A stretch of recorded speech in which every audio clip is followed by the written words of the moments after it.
তার নাম হাবিবুর রহমান মেবি। সে নাকি বাংলাদেশের নাম পরিবর্তন করবে। সে মেবি আইন বিভাগের।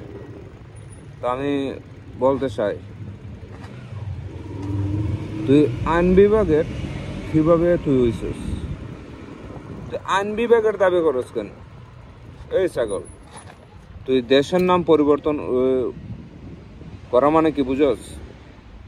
ওই ছাগলের ছাগল, তুই বুঝস দেশের নাম পরিবর্তন করা মানে কি? মানে আর একটা গৃহযুদ্ধ লাগানো। এটা বড় ধরনের একটা ইস্যু। আর তুই ইস্যু কথা হওয়ার মানে কি?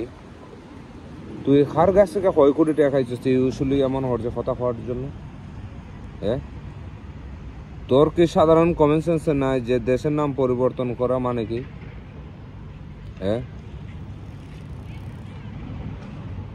এইসব ছাগলদের কারণে দেশের আজকে কি আছে? মাথা মুড়ো হয়ে গেছো গা নানি, মাথা মুড়ো হয়েছু গা। মানে ব্রিফিং যা ইচ্ছা তাই দিলাও, দেশ দেশের জায়গা থাকবে। তোদের মতো মনে কর যে এই মাথা মুড়ো হলতে দেশের কিছু করতে পারবে না। দেশ দেশের জায়গা থাকবে।